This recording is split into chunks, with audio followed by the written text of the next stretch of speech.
What's the sickest you've ever been? The kind of sick where you genuinely thought you might not make it, and what happened?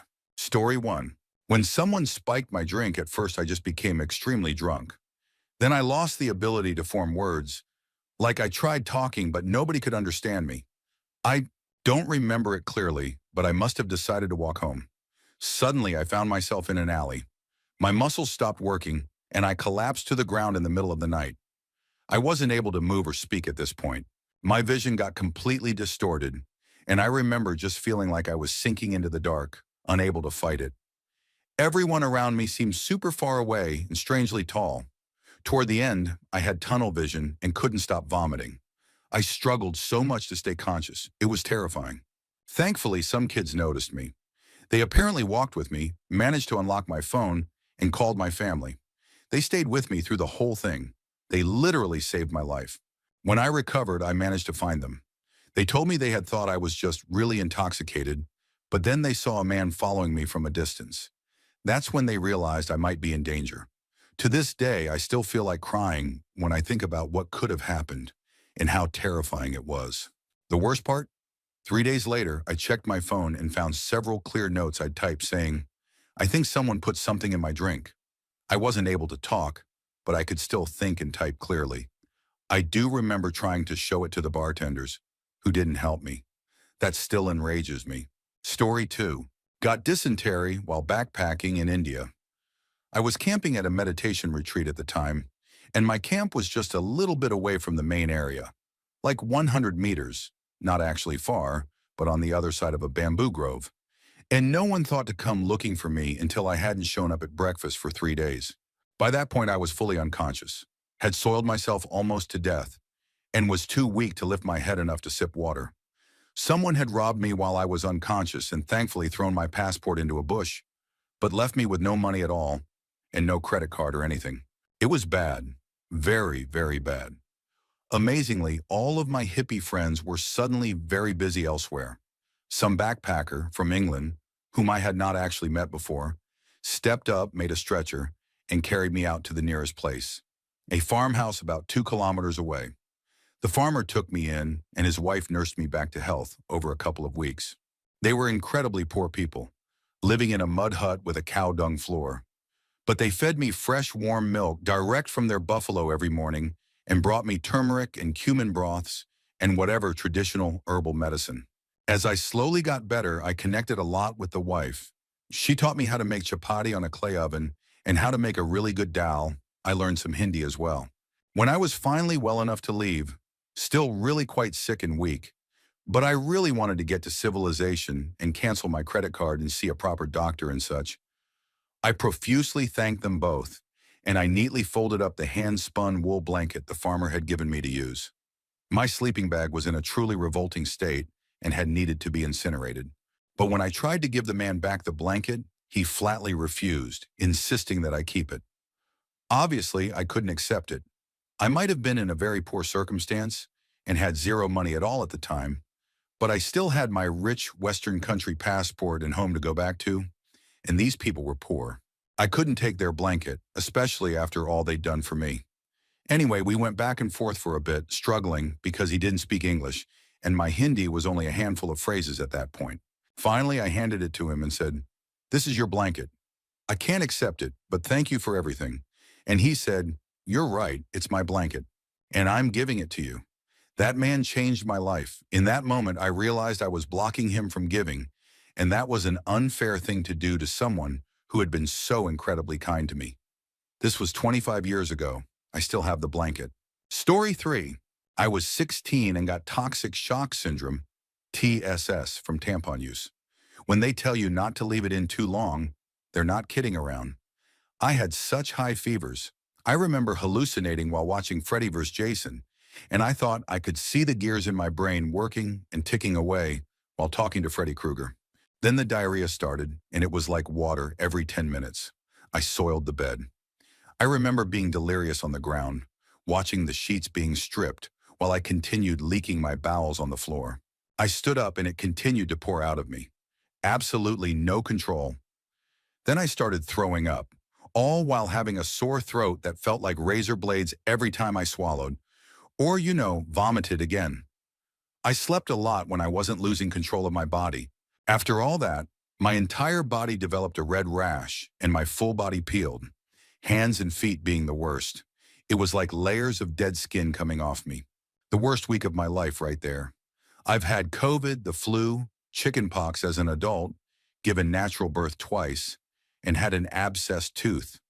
And honestly, the humiliation of not being able to control my body was the worst part of it all.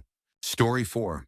The last time I detoxed from alcohol, I had been sober for about 3 months and then relapsed over a weekend, drinking about 2 half gallons of Tito's over Saturday and Sunday, and into Monday before I snapped out of it.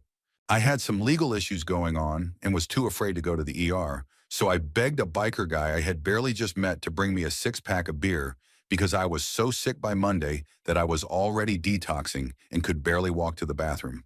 And I needed to taper down and have someone make sure I didn't die for a day. He said he'd do it if I gave him money for something else. So I gave him the cash and I detoxed hard for a day. Sweats, shaking, I couldn't get comfortable, couldn't get warm, hallucinations, and I couldn't get a TV jingle out of my head for hours. I kept dry, heaving, and almost lost control of my bowels. I laid on the hardwood floor because that was the only place I could feel cold and warm at the same time, under a blanket. I remember wondering if I was going to die. The biker guy said he would never do that again, and it was the scariest thing he'd ever seen. But he did clean my kitchen extremely well. 6 months and some change sober now, thank goodness. Story 5. It was November of last year. I was diagnosed with aggressive breast cancer in September, and I was receiving chemotherapy and immunotherapy.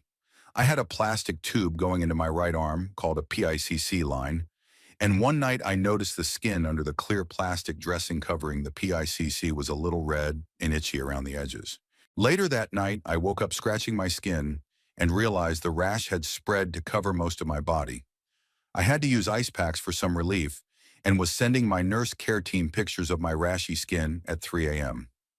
By the next day, I was in the hospital with a grade 3 dermatitis over all my body, including my palms, soles, and inside my mouth. The rash was caused by my own immune system attacking my body because of the immunotherapy. My liver markers showed that I was also suffering from immunotherapy-induced hepatitis. I was in the hospital for several days on IV steroids. I've never felt as ill as that, but thankfully the steroids worked. When they discharged me, I was taking 90 milligrams of prednisolone. I weighed 62 kilograms, which is a high dose. I'm waiting on my pathology results from surgery. I'll find out tomorrow what the next steps in treatment are. Check your chests, everyone. Story 6. In July of 2023, I woke up around midnight. Couldn't breathe. I suspected I was having a heart attack. Walked into the ER. My husband drove me. I was barely able to speak the words heart attack. Rushed into triage. They started taking my pressure and oxygen levels. Oxygen was at 80. They were asking me questions. Apparently, I had a cardiac arrest at that point. The next thing I remember is hearing someone using my full first name, telling me to open my eyes and look at them. No one uses my real first name. Like seriously, no one. Once I was coherent, it was explained to me what had happened. Around 6 to 7 hours had passed. I was stable enough for an angiogram. I had 2 100% blockages and one 80%. That afternoon, I had a triple bypass heart surgery. Recovery was difficult. However, I worked hard and my last echocardiogram shows my heart is currently at a 55, which is considered normal. I'm not in heart failure anymore. I had no idea. Yes, I have an extensive family history of heart disease. However, my personal history had always been good. No high blood pressure or other indicators. Slightly high cholesterol, but nothing extreme, or to the point where my doctor wanted to put me on medication. I actually didn't take a single prescription before this. My surgeon was a pediatric cardiac surgeon because my anatomy is considered small. I'm a petite woman. He no doubt saved my life. I'm told my surgery took about 9 hours. He said he had to work very slowly, and it was intricate, but that's his specialty. I was his last patient before he retired. He just happened to be in the hospital that morning and was asked to look at my case. I don't know if I would have survived had he not been there. Apparently, it was critical that the surgery be done immediately despite the risks. Story 7. I think the worst I've ever been was when I ended up in the hospital for a week with viral meningitis. I was at school when I suddenly had a severe headache with the lights hurting my eyes, rash the whole way up both arms. I was in science class, and my teacher wouldn't let me go to the nurse due to other kids in the lesson misbehaving. She told me to do my work and go after class. I couldn't keep my eyes open, so my head was on my desk. The science tech came in to bring Bunsen burners. She asked what was wrong, and the teacher, talking over her, was saying there was nothing wrong with me, and I was clearly just trying to get out of work. Once I explained to the tech about the headache and light sensitivity, she took my temperature. Then she spotted the rash. She ran to get a glass and saw the rash didn't disappear under pressure. She called emergency services while making a friend use my phone to call my mom. She told me after I returned to school that she reported the teacher to the head teacher. Mom somehow made it to the school before the ambulance, so her car got locked in the school grounds. Thankfully, Dad had a car. A week after I was discharged, I still had to keep an IV in, and a nurse came to the house for 10 days to administer antibiotics. I panic every time my kids get a rash. 2 of them have actually given us this scare too. Thankfully, it wasn't the same. Story 8. I went into serotonin shock after starting a new OCD medication. I had no idea what was happening, and I couldn't make my body speak or call for help. In my brain, I was begging for someone to call emergency services and felt like this was how I would die. I can't say that I could see myself going through it, but it felt like any stereotypical depiction of heroin withdrawal or overdose, or maybe both combined. I probably looked like one of those videos you see of people flailing on the ground, visibly unwell. I was finally able to stand and function well enough a full week later to tell someone about it, but no one I knew had any knowledge of what happened either. So I waited for my 6-week checkup with my primary doctor before telling her, because of course I didn't want to bother her. I continued taking the medication the whole time. She was horrified, and by that time my psychiatrist was afraid taking me off the medication would trigger the reaction again. Since I wasn't currently having major side effects, they let me write it out. That was 3 years ago. For what it's worth, the medication has been life-changing, and I still take it daily. Story 9. I got complications from chemo treatment for Hodgkin's lymphoma. Got within a few hours of death before I got pulled back. I put it in quotations because the doctors still don't know what it was or why it happened. All I knew was that my heart rate was 178 while lying down. My oxygen was dipping under 80%, for which they couldn't provide me with oxygen due to one of the chemo drugs. Bleomycin is a nightmare.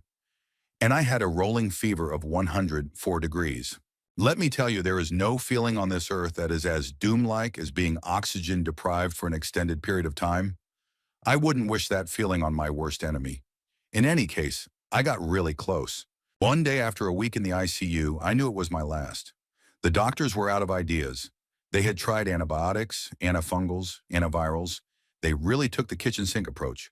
Heart stress tests, an esophageal echocardiogram. You name it, nothing was working. When you get that close, you can feel it. For me at least, death became like a physical presence in the room with me. I'm not sure I can quite describe the feeling. I didn't want to go because I had a wife and 2 kids and begged the universe to let me stay. Call it praying or whatever you want. I'm not religious. It felt like it would be the easiest thing in the world to just let go, to give in. Maybe it was the fever, but it felt like I was being called home, like I was about to become part of something so much infinitely bigger than myself again. Back to where I came from. I wasn't scared of it, and I don't think when you're at that point that it will be scary. It just is. It feels inviting. I think you just let go and go. Anyway, that was 5 years ago this month, so clearly I got better. Later that last day, after some begging on my part, after seeing a post on Reddit from someone with similar symptoms, the doctors gave me a really strong dose of steroids that they had sworn wouldn't do anything, and it worked. My oncologist told me later that he saw me slipping away, and they didn't know what else to do. So they tried it, and they still don't know why it worked or what happened. But thankfully, I'm still here and about to hit my cure date in a couple of months. Story 10. Tonsillitis. One thing people don't talk about with tonsillitis is that it can actually become dangerous. It's extremely rare, from what a doctor told me. Every year, like clockwork between November and January, I always seem to get tonsillitis, which lasts 3 to 4 weeks and usually leaves me bedridden and taking a cocktail of medication just to get through it. One year, however, I was unable to actually sleep and found myself having a heavy, continuous dry cough and struggling to breathe in the kitchen at 4 in the morning. I tried to drink something, only to somehow be unable to actually swallow it and barely keep it in my mouth. If my family hadn't found me, I probably would be sporting a neck scar right now. By 6 in the morning, I was being rushed to the hospital while sitting up with my head leaning into a bowl because I couldn't even swallow the saliva building up in my mouth, and it was making the choking so much worse. My tonsils turned out to be so swollen and actually had bursting pus spots that were severely restricting my breathing. While having my throat checked, I actually heard, "Oh my God, I cannot even see your throat."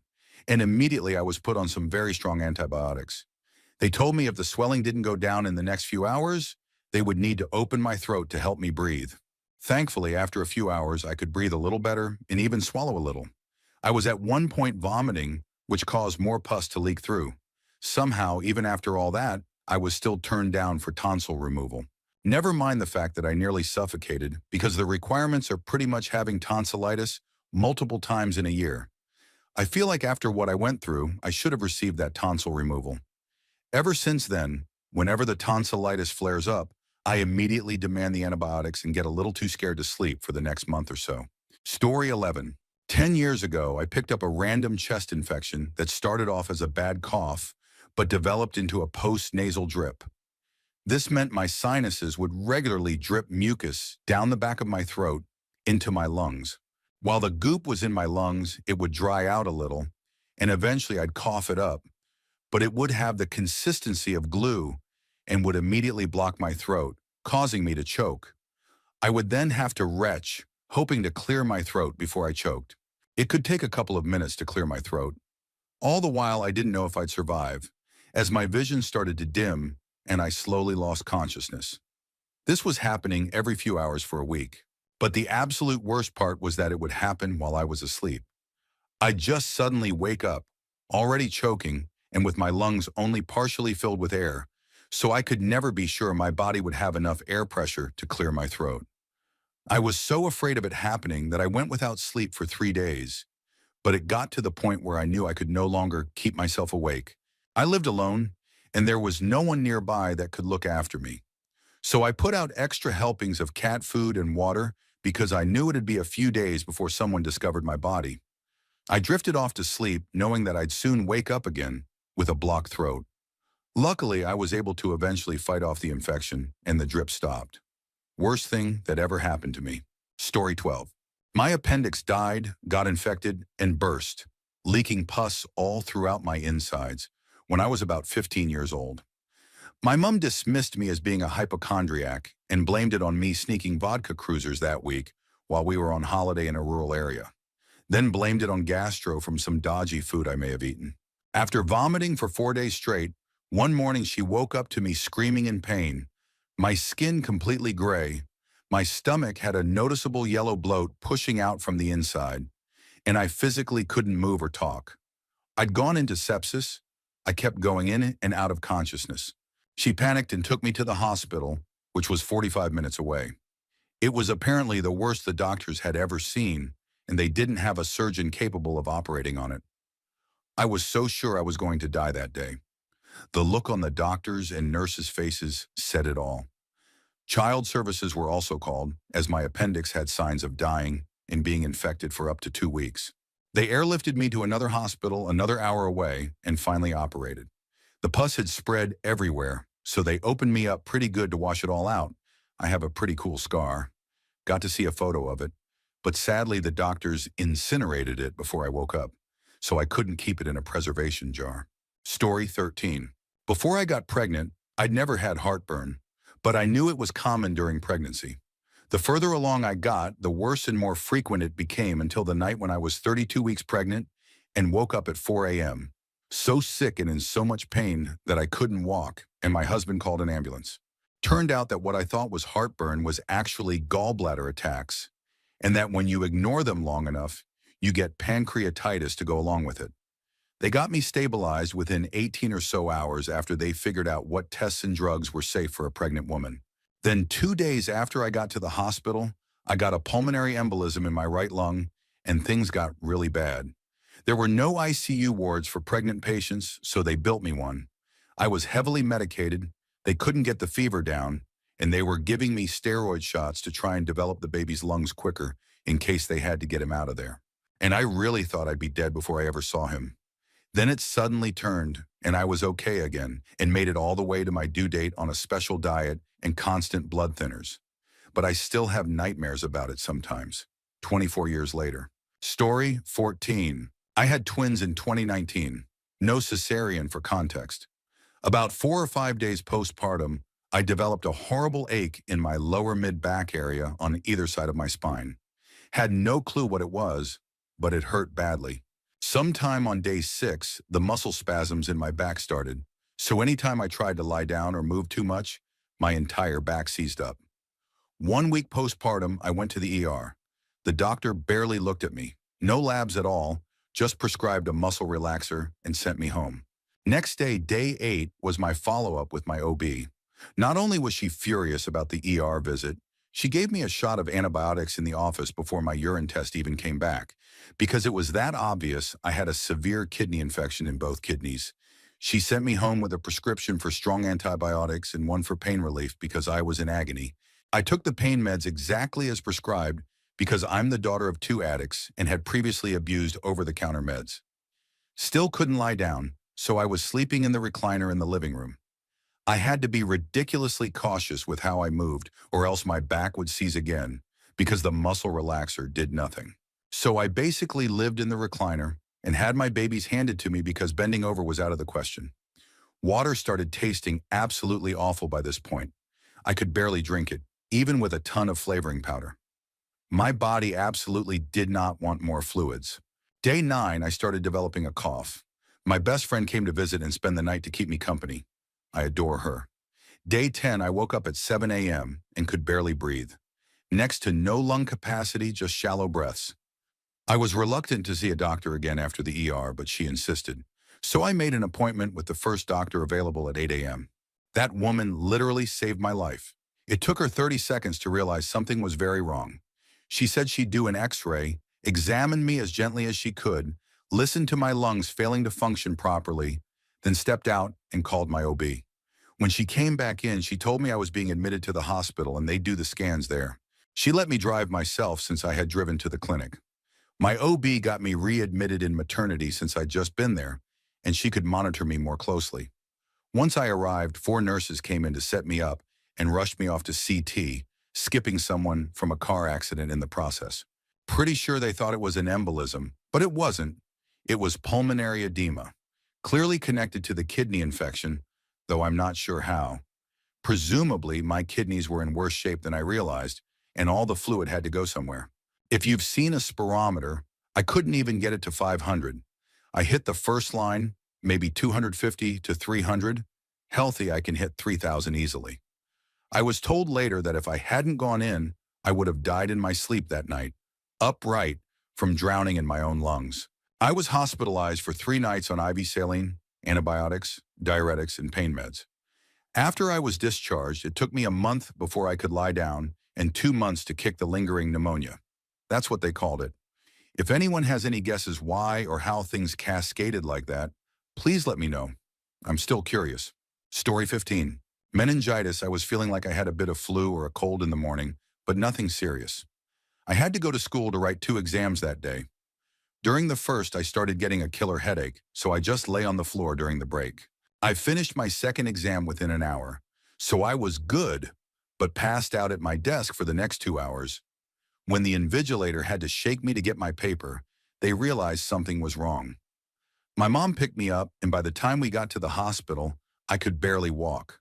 I had to wait quite a while, maybe an hour before I saw a doctor, and by then I couldn't open my eyes anymore because the light caused extreme pain in my head. The doctor saw me for like 5 minutes and knew what was going on. I was immediately admitted. By this point, I couldn't walk and was experiencing a weird type of synesthesia, which I don't normally have. The doctor immediately started me on the right meds. I can't remember if it was viral or bacterial, but luckily they didn't have to do a spinal tap. Weird thing is, I felt okay by the next morning once the meds kicked in. I was in the hospital for 4 days, but they told me I had to quarantine at home. So I missed half of my final exams while playing PlayStation and taking a ton of medication. My parents were convinced I might end up in a coma, or worse, because I was saying really strange things. And I remember thinking, this is it, when I couldn't walk or open my eyes. I'm just so grateful that the doctor got it right so quickly. Story 16. I had subacute bacterial endocarditis combined with a faulty heart valve, unbeknownst to me or any doctor I'd ever had. It was initially misdiagnosed as strep throat. The first doctor I went to performed a quick throat swab test that came back positive for strep. But since my body was already cultured with strep, of course it came back positive. I was living with endocarditis for about a month and a half. I can try to explain to you how cold I was on a daily basis, but my descriptions really won't do the experience justice. At one point, I was wearing 4 jackets, 3 sweatpants, a beanie, and gloves, and I was still freezing. My hands and feet felt like icicles, and all my fingernails were blue from lack of oxygen. It was somehow worse at night.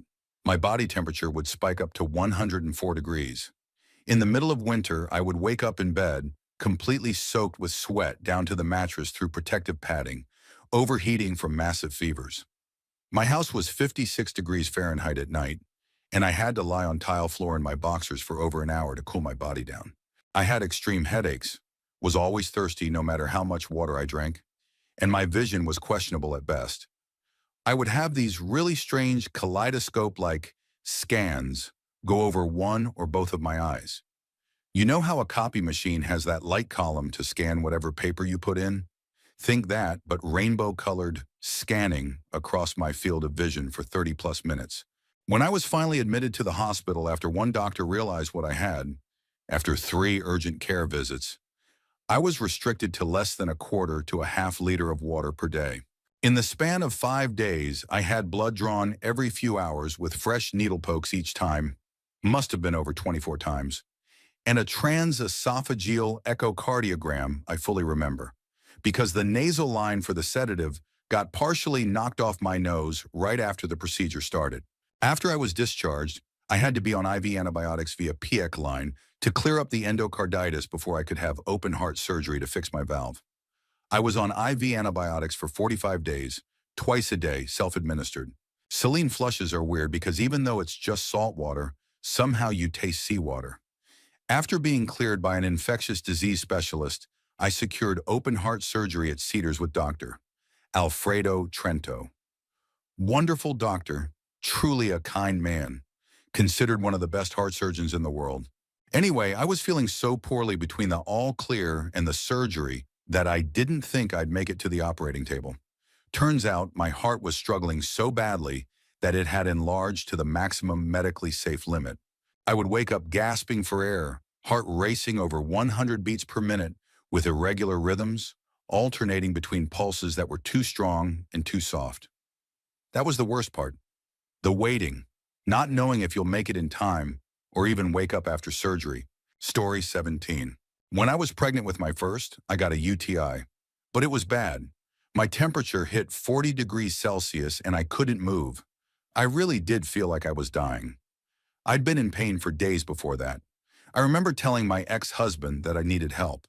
He said in the most patronizing voice, "Okay, if that's what you feel you need to put your mind at ease, then okay," as if I was just being dramatic. I rang my parents and they were up with me so fast. They had to support me just to get me to the car. When I arrived at the hospital, I didn't even have to wait in the waiting room. I was brought straight through and put on a drip. I ended up with a nurse sitting in my room nearly all night monitoring me and the baby. I was in the hospital for a couple of nights before I felt well enough to go home. No one could understand why I hadn't been brought in much sooner. Thankfully, the rest of the pregnancy went well, and I gave birth to a healthy boy. Story 18. I have a disease called HS, which causes several huge infected cysts on different parts of the body. I started getting a cyst on my tailbone, called a pilonidal cyst. I'd had them several times before, extremely painful, but they had always popped and drained on their own. The last time I had one, it never popped. The scar tissue had grown so tough from previous ones that the infection couldn't escape. So it grew inward, into my body, instead of out. For a week I lay in pain. Couldn't move a muscle without feeling like I was being eaten alive. My husband called the ambulance one morning because I couldn't stop screaming. They rushed me into emergency surgery. The infection was 8 centimeters wide and 10 centimeters deep into my body. If I had waited any longer, it would have perforated my bowel. It was my first surgery. The aftermath and aftercare were terrible. I had requested to see my husband post-surgery due to anxiety. When I was in the recovery room, I asked to see him. They told me he wasn't there. He texted me that he was. They had told him I was still asleep and wouldn't wake for a while. They had me on a bunch of Valium, and I felt like I wasn't even on this planet. When they finally let me out to see him, with security escorting me like I'd try to run, even though I couldn't feel my legs, he told me I looked like I'd been electrocuted. I looked terrified. I was. The whole experience felt like I hadn't made it and was stuck in a nightmare. Outcome: it's been 3 years and I haven't had another pilonidal since.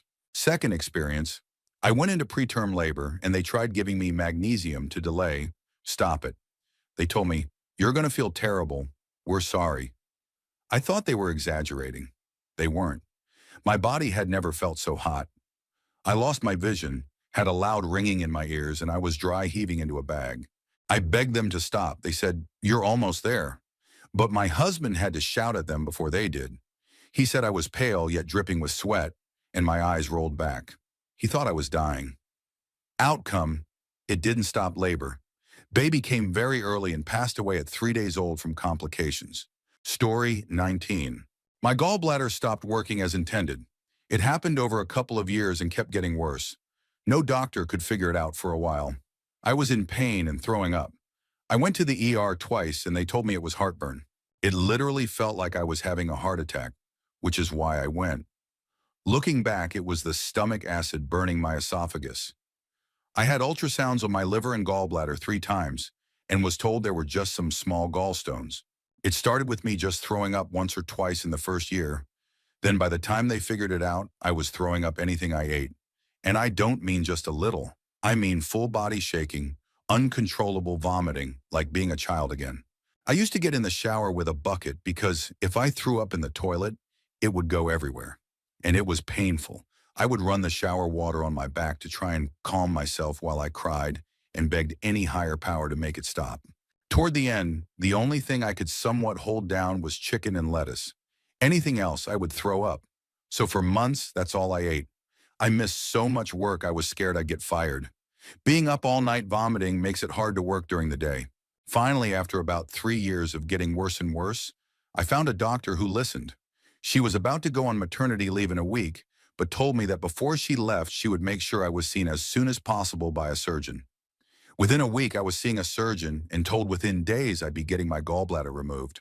Unfortunately, 2 days before my surgery, my dog passed away. I had her for 14.5 years, so I went into the surgery sobbing, just hoping not to wake up because of the pain and loss. I woke up from surgery in less pain than I had before it. Same with healing. It was less painful than the gallbladder attacks. I read the report afterward, and they used the phrase entirely full and impacted in ducts when describing the gallstones. There were signs I was going septic. When the doctor who referred me came back from leave, she told me that according to the notes, if I hadn't gotten surgery when I did, it would have become septic and I would have needed emergency surgery with potentially serious complications. I'm forever grateful she got me in when she did. I know on the paperwork she sent, she marked it as an emergency, which is why it was pushed through so quickly. I had this surgery in Australia. I'm an American who moved here a couple of years ago, and I'm so glad it happened here because I had zero bill for the surgery. I have a friend back in the States who had the same surgery years ago and is still paying for it, even though she had insurance. Worst pain I've ever felt. At times, I truly thought I was dying and even hoped for it because of how bad it was. Story 20. 2018 was the worst year of my life. In that year, I lost my father after a 3-year terminal illness and both my pets. Just before that, I also lost my grandmother, who was my maternal figure, and went through cancer treatment. In 2019, I started getting really sick. It felt like my body was shutting down. Neurological, gastrointestinal, cardiac, vestibular. It felt like every system in my body was affected. I ended up being housebound or nearly housebound for about 6 months and had an MRI to check for MS lesions. Eventually, things started to get better, just in time for COVID to show up and ruin everything again. With several years in the rearview mirror, I now believe that I was having a severe psychosomatic reaction to prolonged stress and grief. None of the extensive testing I underwent at the time showed anything physically wrong, which was frustrating given that I was so incapacitated, I worried I might end up permanently disabled. 6 years later, it's all gone, except for some stubborn, benign heart palpitations. I'm grateful everything worked out, but I can't forget how scared I was at the time that my life and health were permanently wrecked. Story 21. Man, I got a terrible case of the flu about 5 years ago. I literally do not get sick often. I think that had been the first time I got sick since I was about 8. I was 21 at the time. Anyway, it started with what felt like allergies, and then it turned into a cold. But I tried to be proactive with Dayquil and NyQuil and kept going. It got so much worse after day 3. I had a random nosebleed, which I also don't get often, that my roommate helped me with, and it was pretty bad. Later that night, I woke up coughing, and my nose started bleeding heavily again. At that point, I went to the hospital. I was freezing, and my friend had to get me like 3 blankets while we waited. They told me, "You have the flu," and I was like, "Okay." I went back home, and while my mom was laying me in bed, I couldn't stop shivering. I kept telling her how cold I was. My mom looked terrified. My brother looked terrified. Even my cat looked very nervous about coming into the room. It was so bad that even my situationship FaceTimed me to check in. He literally never called me, let alone FaceTimed. I knew it had to be serious based on how everyone was acting. It took over 2 weeks to recover, and I lost 10 pounds because I only ate 3 times in a whole week. It was wild, but I'm very happy to be alive. Story 22. I had a persistent strange pain in my stomach for weeks after eating. I knew something was off. It wasn't like regular stomach aches. I kept going to the doctor. Remember the days when it was easy to see a doctor, fellow Brits? But they gave me diagnoses like acid reflux and similar things. I must have gone 5 times to see GPs and to out-of-hours services over that time. Many nights in crippling pain on the toilet, unable to go, but it felt like I needed to be there. One Sunday, I was watching the Emmys red carpet and suddenly just collapsed. I remember vague glimpses of my mom calling 999 and me being taken in the ambulance and being on a stretcher in a hallway for a while. The pain was unbearable, even after they gave me painkillers. I woke up a couple of days later, thankfully, and apparently I'd had acute pancreatitis and sepsis. I was 22 and never drank, but it was brought on by gallstones. I was sedated on morphine in the ICU for over a week. The nurses didn't think I was going to make it, but somehow I did. It was all so terrifying that almost 10 years later, I got hit by a bad case of health anxiety where I thought I was ill, and doctors were telling me I wasn't. But they'd been telling me that back then too. A very awful mental cycle to be stuck in, and I still deal with it to this day. Story 23. The first time I had my period, I was 11 years old and stuck in an airport for over 12 hours due to a hurricane. Obviously, I didn't know I had endometriosis at this point because it was my first time. One would think the bleeding would give it away as horrific cramps and not my appendix bursting, but endo causes tissue to grow and shed outside of the uterus. I say it was my first period because I was growing and shedding uterine tissue. It was just stuck inside me. But anyway, the cramping was ghoulish. Not to mention the entire airport was packed to the brim, leaving me and my entire family to huddle around me in the hallway as I shrieked in pain. We were all genuinely worried that my appendix had, or was about to, burst. The only reason we didn't immediately go to the hospital is because they refused to cancel our flight home for over 12 hours. And if we managed to actually make it on the plane, we'd be able to get to a hospital closer to home and not be stuck in Fort Lauderdale for an unknown amount of time. The cramping started about 5 hours into our borderline overnight stay and lasted well into the next day. They did eventually cancel our flight, but by that point, I wasn't obviously dying of sepsis, so we got a hotel and my parents closely monitored me. We ended up having to drive home over several days. In a totally not shocking turn of events, I got on birth control later that year, still 11, because nobody sane wants to listen to their child howling and panting like they're giving birth unmedicated in the wild every month, when there's something they can do to stop it.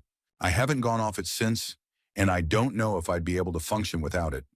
It hasn't happened in a couple of years, but once in a blue moon the cramps will strike again, and I remember how horrific it is. It really feels like dying. It used to make me throw up every month, not from nausea, but from sheer pain. Fun facts about endometriosis. Endometriosis affects 1 in 10 women and takes an average of between 8 to 14 years to diagnose. It has no cure, and the only treatment is hormonal birth control in the hopes that it will stop your period completely, of which there is absolutely no guarantee. A hysterectomy will not cure endometriosis, and we don't understand why. Endometrial tissue has been found lining every single part of the body, including the spinal cord and brainstem. We found this out via autopsies because endometriosis can be deadly in extreme cases. There are 41 times more studies on erectile dysfunction than there are on endometriosis. One study was entirely devoted to, unbelievably, determining whether women with endometriosis are, on average, more attractive than those without. That is a real study from 2013 that was fully funded, reviewed by an ethics board, and published. The study found that we are, on average, more attractive. Story 24. I went into acute kidney failure on the day of my daughter's 5th birthday after being in the hospital for 3 weeks with an acute infection. I said to the general medicine consultant that I felt dry, I wasn't peeing more than twice a day, and was told I was getting adequate IV hydration. I woke up and finished making my daughter's cake. Oddly, I felt like everything was blurry, and I forgot to put eyes on her unicorn cake. I went back to bed and started vomiting bile, which went on all day. I managed to get up for about the first 10 minutes of her party, and then my husband basically carried me to the table, so I was there when everyone was singing happy birthday. At that point, I felt absolutely terrible and agreed that my husband could call an ambulance after the party. So about an hour later, I went via ambulance to the closest emergency department. They did blood work, a CT scan, and asked my husband if I had an advanced care directive, what treatment I would want if I were dying, as the consultant in charge didn't think I'd live through the night. My potassium was something like 6.9, and my kidney function was at 6%. I was fairly drowsy at this point, but recall saying, "It's our daughter's 5th birthday today. I refuse to die today. Not on her birthday. I will not die today. I refuse to. However, I'm okay if I die tomorrow." My husband said the doctors found that both hilarious and sad. When they asked him why I had taken so long to come to the ED, I apparently said, "I didn't think I was really sick. Plus, it's our daughter's 5th birthday, and I had to finish making her cake." Apparently, to me, that made perfect sense. I was extremely lucky that that ED had a high acuity section, which was a 3-bed room with each patient allocated a consultant and a senior nurse who stayed by the patient. I was there a few days. I don't recall much after that, other than extreme flank pain, thinking the lights were too bright, and wanting that noisy patient to shut up, not realizing it was me groaning. I was very, very lucky that that hospital had such high-level care and a well-renowned kidney specialist, who my husband said was absolutely brilliant. I'm not a believer in spirits or ghosts, but my best friend was apparently allowed to visit, and I apparently asked her why an old lady with short, white, curly hair, very short, as she wasn't much taller than my friend sitting down, was standing next to her with her hand on her shoulder. I described her shoes, glasses, etc., and sometime after I was out of the hospital, my friend said there was no one standing next to her, but I had described her grandmother, whom I'd never met, in detail, which I thought was the weirdest thing ever. Anyway, that was probably the closest, weirdest way I've come to dying without realizing the severity of my illness. Although I've had so many near-death experiences, it's been a mess these past 7 years. Story 25. Undiagnosed type 1 diabetes in DKA. I had been in and out of my GP's office repeatedly for weeks because I was obviously unwell and getting worse, but my actual primary care physician wasn't available for any of those visits. I was brushed off. I was 17, so probably just stressed from school. Losing weight for prom, even though I wasn't trying to lose weight. Full mouth of thrush because I had braces, etc., etc., etc. One morning, my mom could barely get me to wake up, so we went to urgent care. My regular doctor happened to be working. I fell asleep on the exam table. They finally checked my blood sugar. It was higher than the meter could read. She told us to get to the ER immediately. I remember my mom asking if I could walk from the car to the ER entrance or if she should get a wheelchair. I walked. I remember telling the front desk my name and that urgent care had called ahead. Then I remember waking up in the ICU several days later. Such a miserable, miserable experience. Months of ever-worsening exhaustion and thirst. I had dreams of going to water parks and being surrounded by fountains. The certainty that I was getting worse and no one believed anything serious was happening. The weekend before the ICU, I remember my mom scolding me for falling asleep while filling out college scholarship applications. The weakness of my body in the hospital, unable to lift my arms to brush my hair, unable to turn myself in bed when I was uncomfortable. My vision was clouded by crystallized glucose to the point that I couldn't read for weeks. And then the weeks and months recovering from nearly dying. So weak, constantly tired and just unable to stay awake. And of course, learning to manage a condition where a miscalculation could kill me any day. It's been 12 years now. My diabetes is quite difficult to manage because of other chronic conditions. My quality of life is limited due to an autonomic and connective tissue disorder. But while those are disabling, nothing has ever nearly killed me like diabetes and DKA. Story 26. Years ago, while living in the Midwest, I developed a cough, and after lots of medical attention, it was just getting worse and worse. I kept getting diagnosed with an upper respiratory infection. After rounds of antibiotics, nothing was working. After weeks and weeks, I was finally able to be seen by a specialist. They did a lung biopsy, and it turned out I had fungus in my lungs, histoplasmosis. They gave me better medication and restricted me from going outside for a month. Rough because I was a camp director and pretty much lived outside. After that month, they cleared me to go back to regular work, and the cough had finally calmed down. Thankfully, 2 days later, I woke up gasping for air and couldn't stop coughing. I left camp and drove myself to the ER. Upon arriving, I was taken back immediately since my vitals were all over the place. My oxygen level was super low, and they got me on oxygen quickly and started running tests. CT scans, electrocardiogram, tons of blood work, etc. They figured out that my lungs were so full of fungus that ulcers had formed in them, rubbing against each other when I breathed, which caused blood and liquid to accumulate.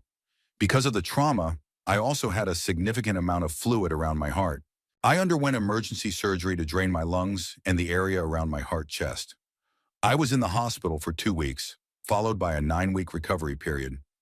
After the hospital, I had to move in with my parents for recovery because everything hurt so much, and I was bedbound for a few weeks. It was terrible. For a little while, I wasn't sure I was going to make it. Story 27. 7 or 8 years ago, I got the flu, bronchitis, and then pneumonia. I missed about a month of work. I'd feel decent for a couple of days and try to go in because I couldn't get FMLA, and they'd look at me and say no. I went home and stayed home, and I just remember drinking cough syrup and doing whatever I could to make myself sleep as much as possible. I was born about 3.5 months early, and my lungs already suck. I wasn't just coughing for 2 to 3 months during this. I was barking. Tamiflu made me throw up, so it was like never even taking it at all. In early 2024, the same thing happened again, respiratory-wise. Barking, wheezing, high fever. I was down from January to April. I worked from home at this point, so I sat up and worked when I could. Sometimes I could do 1 or 2 days in a row, but I'd be dizzy and stumbling anytime I wasn't just parked in bed. COVID tests came back negative. No flu A or B, no pneumonia either. The only other big difference this time was that I couldn't make myself sleep. I dropped a concerning amount of weight. I'm asthmatic. I'm also allergic to albuterol. I'm trying to find another inhaler I can tolerate or figure out some kind of medication period. It ain't easy being wheezy. Story 28. The sickest I have ever been was when I was in college. I had a sore throat for 2 weeks, so I went to the infirmary and learned I had strep throat. They sent me away with antibiotics. The next day, my whole body was covered with a painful, itchy rash, so I went back and tested positive for mono. So do I have mono instead of strep? No, I had mono and strep. They explained that since my body couldn't process the antibiotics because of the mono, they were causing the rash. They still had to treat the strep, so they tried different antibiotics and gave me antihistamines and steroid shots. When the rash broke, I was able to take a long overdue shower, but then the rash came back with a vengeance, so I went to the ER. It turns out I wasn't supposed to take a hot shower because the rash would return. Sure wish someone told me. The next day my eyes turned yellow and my urine was dark. So I went back to the infirmary and learned I also had hepatitis. Strep, mono, and hepatitis, all at the same time. Story 29. In 2023, I got sick with pneumonia. I had never had it before, and doctors said it was unusual for someone my age to get it and have such a severe case. At the same time I had pneumonia, I also caught something, I can't remember the name, but it had a weird name that sounded like an STD. It presented with painful, open sores at the back of my mouth on both sides that would swell.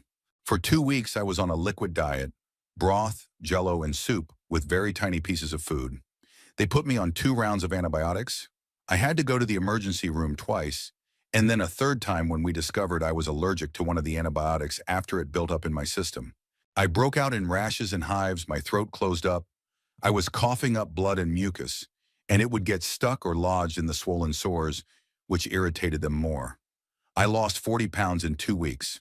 The whole ordeal included 3 emergency room visits, 2 more doctor visits, an overnight hospital stay, and even now, 2 years later, if I cough hard from something, it irritates the tubes in my lungs that were most inflamed from the pneumonia. I don't know if you've ever felt the inside of your lungs before, but the inflammation was such that I could. It felt like a branching vine growing into them, and I could feel the individual tubes with every cough. Story 30. For 6 months after giving birth to my oldest, I'd get the worst stomach pains imaginable. They made me so sick. My doctor told me it was gastroenteritis, but the attacks only got worse.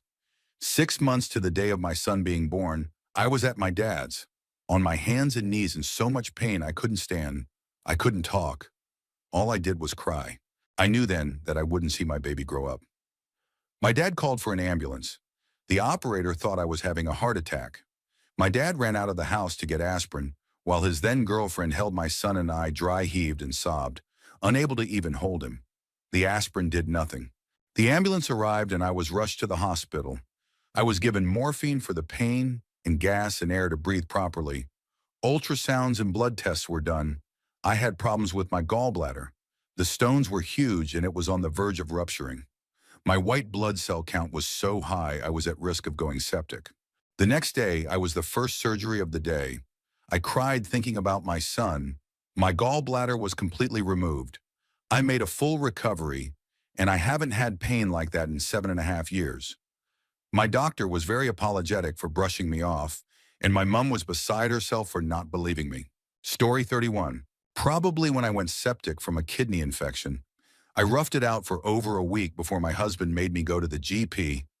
I was rushed to the hospital by ambulance from there. I got a call from the lab. The bloods were taken at the GP office, not the hospital, telling me I had to notify a nurse immediately to check the results and that I better be in the hospital. They weren't aware I'd already been taken in. The husband doesn't use Reddit, so I'm going to share his too.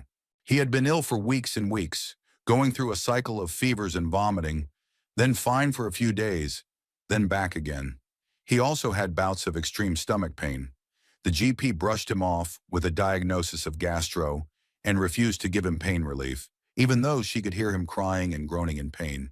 I called the GP office a few days later and got through to one of the nurses our family knows well. I explained everything to her, and she got him in straight away. She started antibiotics and took blood samples. Later that day, we got a call telling him he had to go to the hospital immediately. His blood work showed he was septic. The next day, I got a call from the surgeon who told me my husband's gallbladder had actually ruptured and then sealed itself back over, likely the day he was crying from pain. They were going to remove it the next morning. If I hadn't called the GP when I did, we might have been having a very different conversation. He was that ill. When they went in, there was pus and gallbladder material spread all through his abdomen. He spent a week in the hospital and then had a long road to recovery. Story 32. Detoxing off of fentanyl. Disclaimer for people who don't know. I wasn't intentionally doing fentanyl. I was asking for and told it was heroin. What I didn't know when I started using is that real heroin isn't really a thing anymore and hasn't been for many years. It's basically all just fentanyl with different cuts. If you're super lucky, you might find some down that has a little heroin in it, but even that is mostly just fentanyl. I've talked to nurses in rehab centers and people who handle drug testing for probation, Everyone who professionally handles testing large numbers of addicts has told me that people testing positive for actual heroin basically never happens. The vast majority, over 99% of people who think they are using heroin test positive for fentanyl and nothing else. A nurse I talked to at my current outpatient clinic told me the last time she saw someone test positive for actual heroin was over 3 years prior. Anyway, yeah, severe opioid withdrawal is so much worse than I ever imagined anything could be. The first year or so I used down, I just used it here and there, in addition to other drugs I was more into, mostly meth. It's the most expensive drug there is, and I only had so much cash as a homeless addict, so I rarely used it for long enough stretches to get any kind of withdrawal. I'd do it while I could, and when I ran out, I just didn't worry about it. At worst, it would be a moderately uncomfortable night with no sleep. Toward the end of that time, I came into a chunk of money and had the longest binge on it up to that point, before ending up in jail. That was the worst it had been, but even that wasn't really that bad.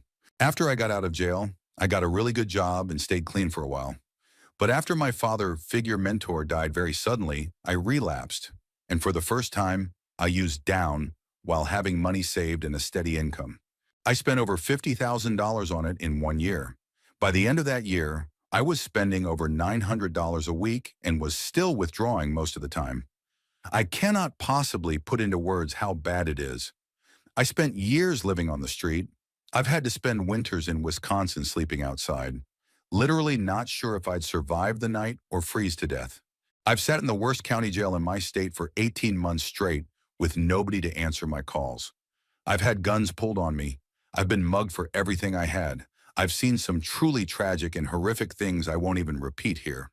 And the withdrawal from severe long-term fentanyl addiction is 1,000 times worse than all of that. From what I understand, detox from quitting cold turkey is at its worst around day 3, and then you slowly start feeling better. I tried to quit so many times and I never made it past 36 hours.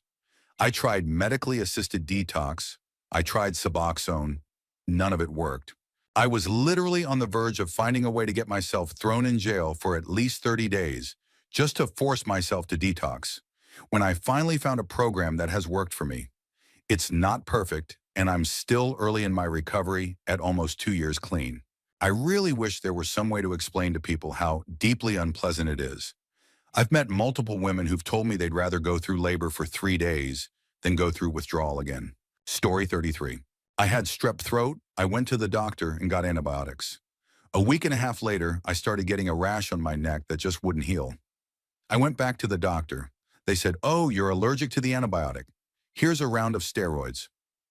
I took the steroids for about a week. Once I finished those, a bunch of lymph nodes in my neck swelled. I went back to the doctor again. They said, "Oh, you're just getting over a pretty bad infection. This is normal. Take ibuprofen and it'll go away in a few weeks." All this time, my fever kept returning.